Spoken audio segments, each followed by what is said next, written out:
Hello everyone, Mr. Hadley here, and for this art lesson, this is called drawing foreground, middle ground, and background using shapes.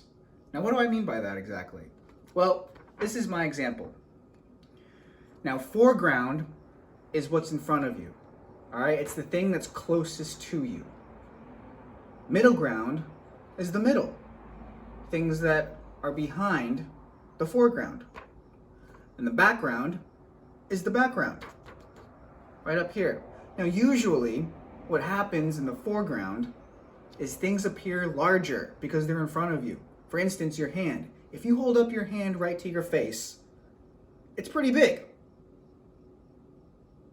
But if you look around your hand by holding up in front of you, you can see the background. For instance, if I'm holding up my hand right here, this is in the foreground. But if I'm looking at maybe that wall way over there, that would be in the background. And that wall looks a little bit smaller than my hand. I'll be explaining more about that once we get to drawing. Anyways, you can also see some shapes. I said that we're going to be drawing with shapes, right? You can see some squares, some rectangles, maybe like a half circle here. The car is made up of different shapes. So what we're going to do today is you're going to need a piece of paper, you're going to need something to draw with, and something to color with too. We're going to draw foreground, middle ground, and background. All right, let's get started. Okay, so I hope you have your piece of paper and pencil ready to go. I want to show you this example. I want to be showing you this example throughout the video probably. But again, we're going to draw foreground, what's in the front, the middle ground, what's in the middle, and the background, things that are in the background, okay? And I'm going to show you how we're going to do that, all right? So, gonna need a paper. Write your name, please, okay? All of your work must have your name on it. How else are you gonna be able to tell what's yours and what's not? All right? Unless you have a really good memory. But writing your name on your work is always a good thing. Anyways, let's get this paper set up. So, as you can see, this drawing, set up vertically, not horizontally, vertically. Vertical, horizontal. Vertical, yes. Horizontal, no. Vertical, good. All right. So you have the piece of paper in front of you vertically with your name on the back, please. And you do want a pencil for this drawing, letting you know right now. You want something you can erase. So I actually have to find a pencil really quickly.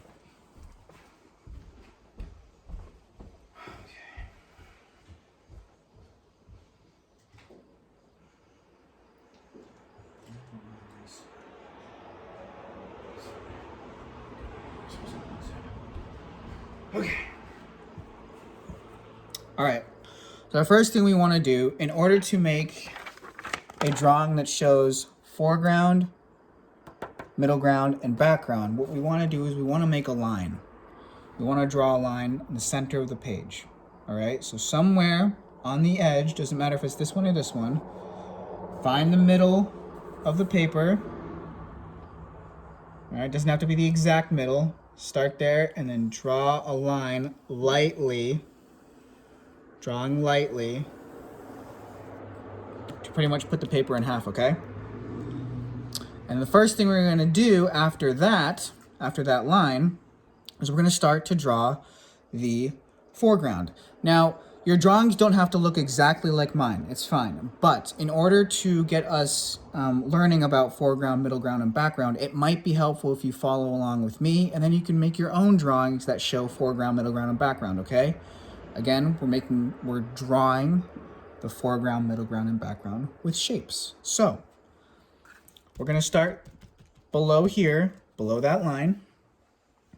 And we are going to, you can follow along. One line up here, stop. One line up here, stop. Now, if you drew a line like this, don't do this, but if you did do that, it would make a rectangle, right? So that almost looks exactly like a rectangle. And the key for this part right here is not to go above this line. We're drawing the foreground right now. The things that are in front, the things that are biggest, okay? Then we're gonna make some round, curved lines here. Not going above that line, okay? And we can actually make some lines here for the what? What is this a drawing of? It's a tree. The next thing we can do is this. Right next to that tree, one line, another line up top, a straight line. Right, these were straight lines too. Those were not. But another straight line down here to make a what? A rectangle. And then we draw one diagonal line here, another diagonal line going this way. Basically touches that edge of that tree. And then a line to connect them. And then we draw one line here and another line down here. And then we draw straight lines here. For a what? For a bench. Now what shape is this right here? It's a trapezoid. And then we can make curved lines on the corner of the edge, on the corner of the paper here. We can actually make little tiny branches there, or rather, maybe sticks. It's a bush. And then what we can do is we can actually make one more, 1, 2, round lines, and then 1, 2, 3, 4, 5. It's another tree.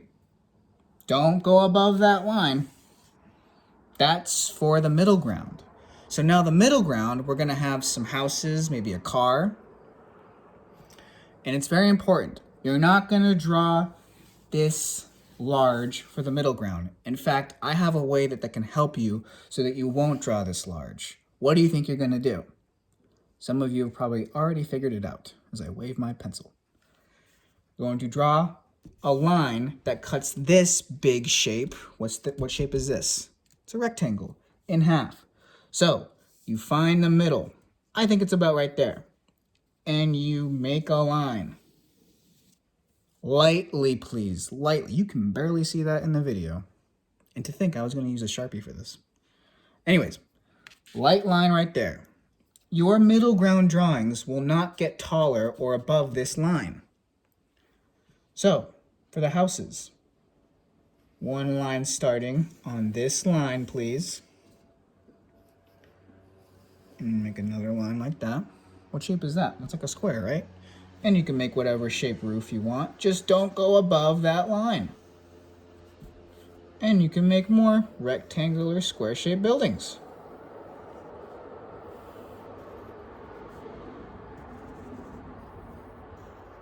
Don't go above the line you just made.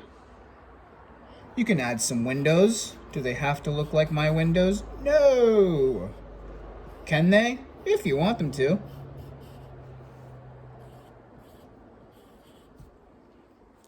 And if you know how to make a car, you draw a car right there. The car should not be as big as the buildings though, correct? Correct. Because cars are not as big as buildings. And if they were, well, you'd have a very large car on your hands. Or some cars are used like as buildings, right? Like portable buildings, which is fine. But I'm getting off topic.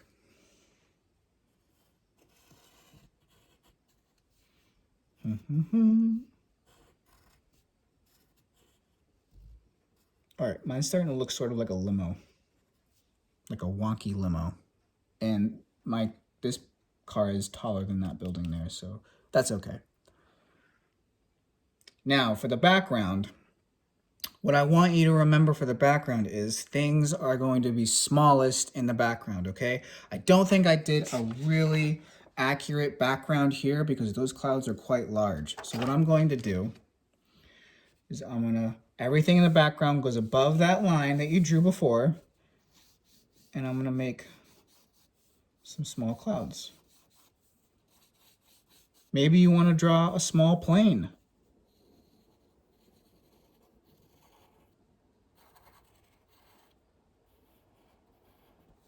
All right. Although I think it would be smaller because the car and the plane, yeah.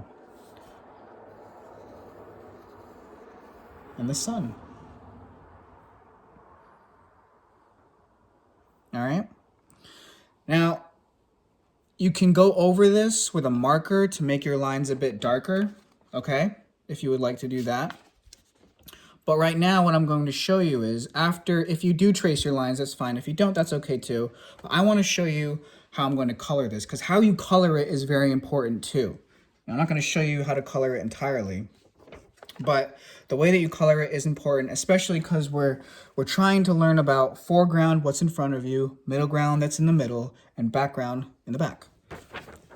What do you notice about the colors here?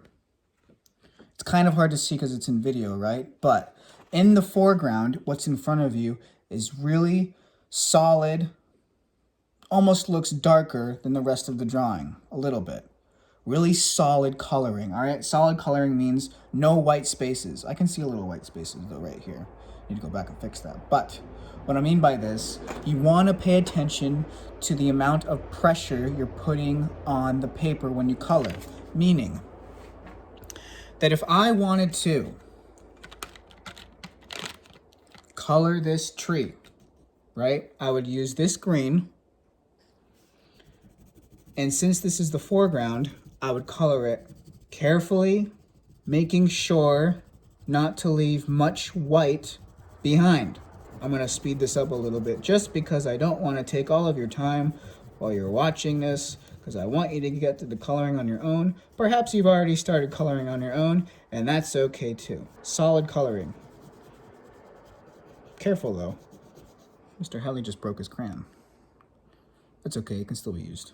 So that's some pretty solid coloring, right? Now, as opposed, or the difference between the pressure you want to use in the foreground will be different. And pressure, I mean the way you press down on your crayon or coloring tool.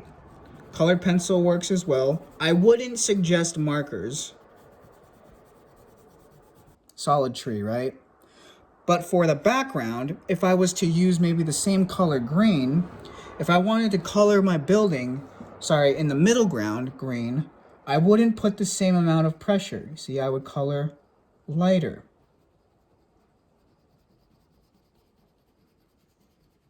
Not as much pressure.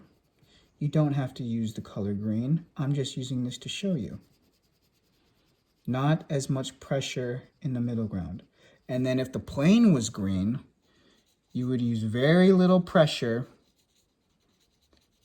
meaning you would press down very lightly, coloring in the plane.